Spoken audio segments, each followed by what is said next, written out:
గోదావరి తీరంలో కార్తీక సందడి ప్రారంభమైంది. కార్తీక మాసం ఆరంభం కావడంతో రాజమండ్రిలో ఘాట్లన్నీ భక్తులతో కిటకిటలాడాయి.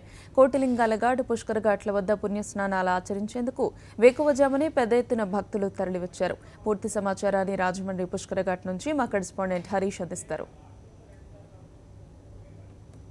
కార్తీక మాసం ప్రారంభం మొదటి రోజు కావడంతో గోదావరి తీరమంతా సందడిగా మారిపోయింది. తెల్లవారుజామున భక్తులంతా వచ్చి గోదావరి స్నానాలు చేసి అందులో ఈ దీపాలు వదులుతున్నారు. మనం ప్రత్యక్షంగా చూస్తున్నాము. ప్రస్తుతం రాజమండ్రిలో పుష్కర ఘాట్ వద్ద ఉన్నాము. ఇక్కడ పెద్ద ఎత్తున భక్తులు వచ్చి తెల్లవారుజాము నుంచి స్నానాలు ప్రారంభమయ్యాయి. ఇక్కడ పుణ్యస్నానాలు ఆచరించిన తర్వాత సమీపంలో ఉన్న ఆలయాలకు వెళ్ళి శివాలయాలకు వెళ్ళి పూజలు ప్రారంభించారు. అసలు కార్తీక మాసం విశిష్టత ఏంటి? భక్తులు పెద్ద ఎత్తున తరలిరావడం, ముఖ్యంగా ఈ నెలకున్న విశిష్టత ఏంటి చెప్పండి.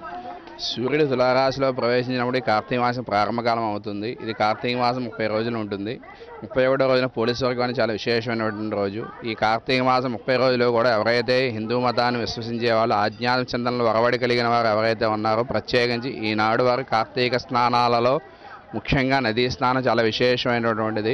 ఇది నదీ స్నానానికి సమీపంలో లేకుండా దూరంగా ఉండేవాళ్ళు ఎవరైతే ఉంటారో వారికి, దూరంగా ఉండే ప్రాంతంలో ఎవరైతే కనుక చేసుకోలేని వారు ఎవరైతే ఉంటారో వారికి కనీసం ఈ నదీ సంకల్పం చేసుకుని గంగే యమునే చేవ గోదావరి సరస్వతి నర్మదే సింధు కావేరి జలేస్మిన్ సన్నద్ధంగురు అనే నామస్మరణతోడు సంకల్పపూర్వకంగా చేసుకుని ఎవరైతే నదీ స్నానాన్ని చేస్తారో వాళ్ళ యొక్క ఫలితం చెప్పడానికి మనం చాలా విశేషమైనటువంటిది. ఆ విశేషాన్ని చెప్పడం మన మానవులకు సాధ్యం కాదు. అది అందులో ప్రత్యేకించి ఈ నదీ స్నానంలో కార్తీక మాసం నదీ స్నానం చాలా ప్రాముఖ్యత కలిగినటువంటి చాలా విశేషమైనటువంటిది. అందులో ప్రత్యేకంగా ఈ నదీ స్నానం చేయడం వల్ల బ్రాహ్మీ ముహూర్త కాలంలో ఎవరైతే సంకల్పించుకుని సూర్యోదయానికి పూర్వమే ఎవరైతే కనుక ఈ నదీ స్నానం చేసుకుని సంకల్పం చేసుకుని యథాశక్తి, ఇప్పుడు నడిచే కాలంలో చూసుకున్నట్లయితే కనుక కార్తీక మాసం ప్రతి సంవత్సరానికి ఒక మారు వస్తుంది.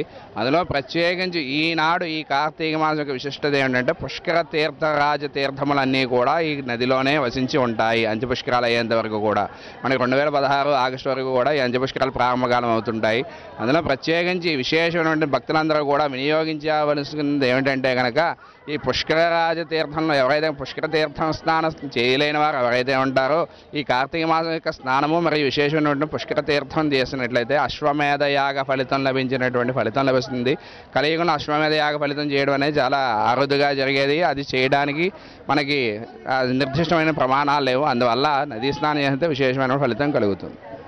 కార్తీక మాసంలో స్నానం చేయడం, నది స్నానం చేయడం అత్యంత విశిష్టం అని చెప్తాను. ముఖ్యంగా ఎవరైతే పుష్కర స్నానం చేయలేదో, పుష్కరాల్లో ఆ 12 రోజుల్లో విశిష్టమైన ఆ రోజుల్లో స్నానం చేయలేని వారు సైతం ఈ కార్తీక మాసంలో స్నానం చేస్తే అంతటి పుణ్యఫలం కలుగుతుందని చెప్తున్నారు. అదేవిధంగా ముఖ్యంగా కార్తీక సోమవారాలు చూసుకుంటే భారీ ఎత్తున జనం వచ్చి భక్తులు వచ్చే అవకాశం ఉంది పుణ్యస్నానాల కోసం.